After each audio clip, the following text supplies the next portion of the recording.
Welcome to the way of success. তোমাদের সামনে নিয়ে এসেছি জিএস মক টেস্টের আরও একটি সেশন। এখানেও রয়েছে তোমাদের জন্য 10টি বেস্ট কোশ্চেন এবং তার অ্যান্সার। চলো দেখে নেওয়া যাক আজকে 10 বেস্ট কোশ্চেন এবং তার অ্যান্সারগুলি।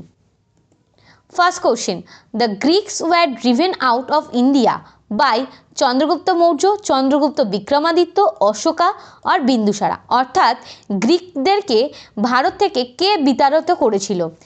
রাইট অ্যান্সার হচ্ছে option A, Seleucus Nicator, the leading officer of Alexander the great. He was defeated by Chandragupta Maurya in Seleucid Mauryan war. অর্থাৎ স্টুসিড মৌরিয়ান ওয়ারের মাধ্যমে চন্দ্রগুপ্ত মৌর্য ও কিন্তু গ্রিকদেরকে ভারত থেকে বিতাড়িত করেছিল। পরবর্তী question, Satavahanas minted their coins predominantly in lead, silver, gold or copper. অর্থাৎ সাতবাহন বংশ বা সাতবাহন সাম্রাজ্য তাদের যে কয়েন, সেই যে কয়েনটা মুদ্রাটা কি দিয়ে তৈরি করত, কোন ধরনের ধাতু ব্যবহার করত তাতে? রাইট অ্যান্সার হচ্ছে অপশান এ, অর্থাৎ lead. The Satvahans predominantly minted their coins in lead. They also used protein and alloy of silver and copper to mint coins. অর্থাৎ তারা শুধু লেড যে ব্যবহার করতো তা না, তার সাথে তারা প্রোটিনও ব্যবহার করতো। অর্থাৎ লেড এবং প্রোটিন যেটা সিলভারের একটা অ্যালয়, দুটোকে মিলিয়ে কিন্তু তারা তাদের কয়েনকে তৈরি করতো।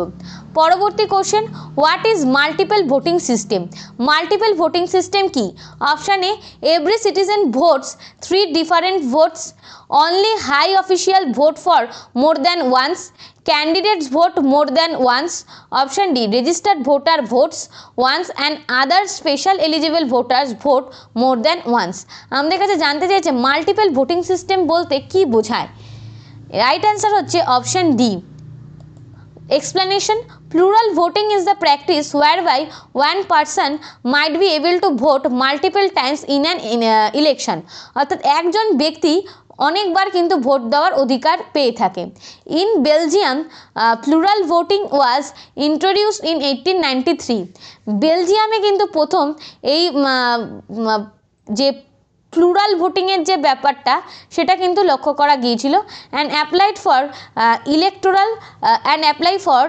Elections from 1894 to 1991।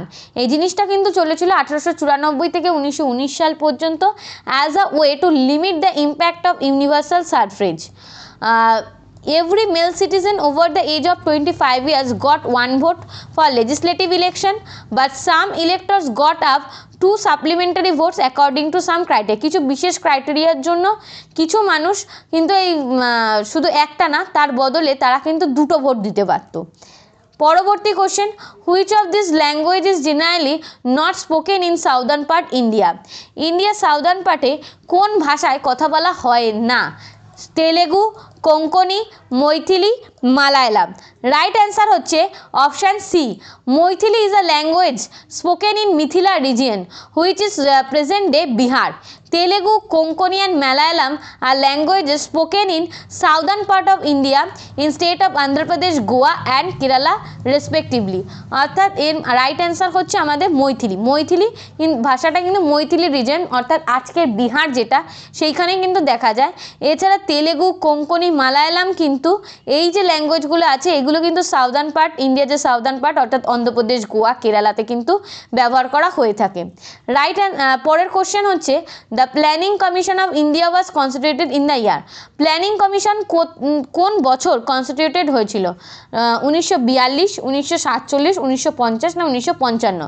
Right answer হচ্ছে option C, planning commission was constituted by a 1950 resolution passed by government of India.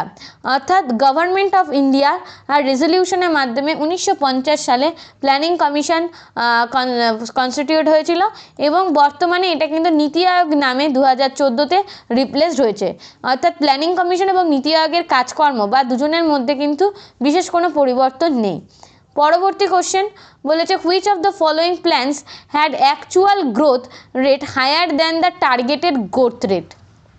এর মধ্যে কোন প্ল্যানে যেটা অ্যাকচুয়াল গ্রোথ রেট ছিল হওয়ার কথা ছিল সেটা অনেক টার্গেট করা গ্রোথ রেটকে ছাপিয়ে গিয়েছিল? প্রথম অপশান হচ্ছে 8 5 year plan, 8 5 year plan. Option B হচ্ছে 4th 5 year প্ল্যান।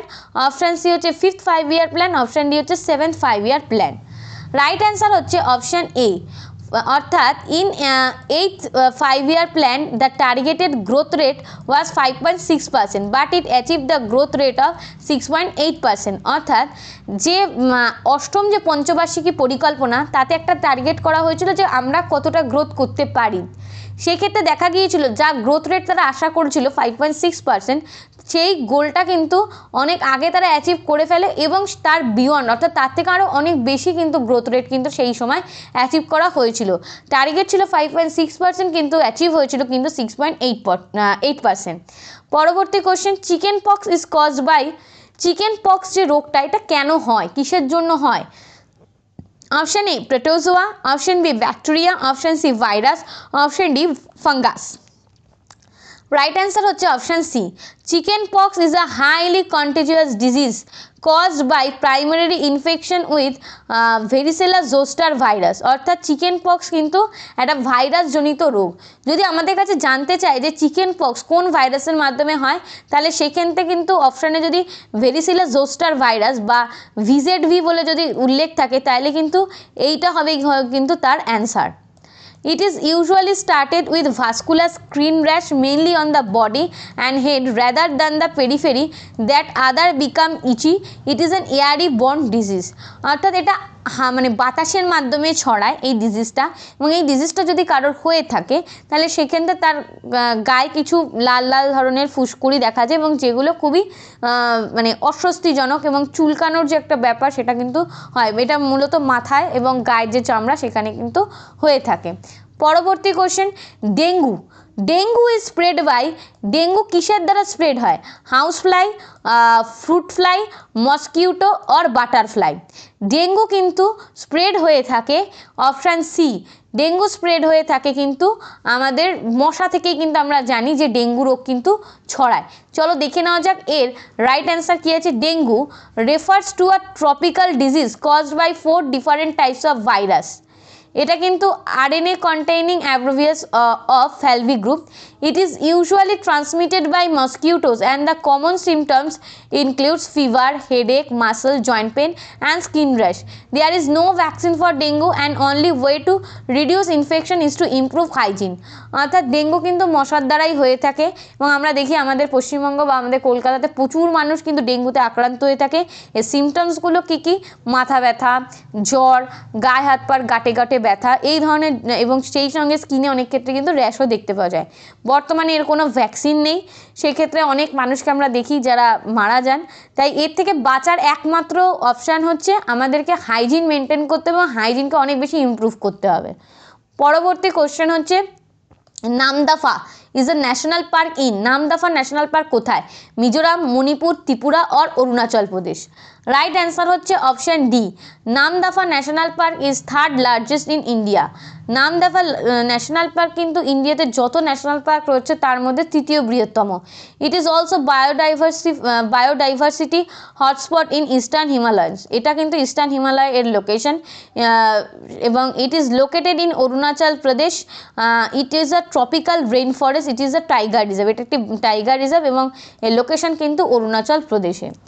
পরবর্তী question, where is famous Gir forest located? অর্থাৎ এই যে গির অরণ্য, এই গির অরণ্যটা কোথায়? Option A Mysore, option B Kashmir, option C Gujarat, option D Kerala. অর্থাৎ এই গির অরণ্যটা কোথায় দেখতে পাওয়া যায়? রাইট অ্যান্সার হচ্ছে আমাদের অপশান সি, অর্থাৎ গির ফরেস্ট আর natural habitat of Asiatic lion. It is also known as Gir forest national park and wildlife sanctuary. It is located in Kathiawar region of Gujarat. গুজরাটে কাঠিয়াওয়াড় রিজিয়নে কিন্তু গির ফরেস্টের লোকেশন এবং এটা কিন্তু একটা ন্যাশনাল পার্ক, তার সাথে ওয়াইল্ড লাইফ স্যাংচুয়ারি। এখানে মূলত কিন্তু এশিয়াটিক লায়ন দেখতে পাওয়া যায় এবং এশিয়াটিক লায়নের জন্য কিন্তু গির ফরেস্ট খুব বিখ্যাত। পরবর্তী এটাই ছিল আমাদের আজকে শেষ কোশ্চেন এবং তার অ্যান্সার। আশা করছি ভিডিওগুলি থেকে তোমরা উপকৃত হচ্ছ। যদি ভিডিওগুলি থেকে তোমরা উপকৃত হও তাহলে অতি অবশ্যই কিন্তু ভিডিওটিকে প্রথম থেকে শেষ অবধি দেখতে হবে এবং আমাদেরকে আরও কোশ্চেনের অ্যান্সার যাতে তোমাদের জন্য আমরা আরও ভালোভাবে আরও সুন্দর করে নিয়ে আসতে পারি, তার জন্য কিন্তু আমাদেরকে উৎসাহ দিতে হবে। কিভাবে উৎসাহ দেবে না, এই ভিডিওগুলো তো প্রথম থেকে শেষ অবধি তোমরা দেখবেই, এছাড়া তোমাদের যারা বন্ধুরা রয়েছে তাদের সাথে কিন্তু শেয়ার করতে ভুলো না, সেই সঙ্গে লাইক, সাবস্ক্রাইব এবং কমেন্ট কিন্তু মাস্ট। চলো আজকের জন্য এটুকুই, চালিয়ে যাও তোমাদের প্রিপারেশন। টাটা।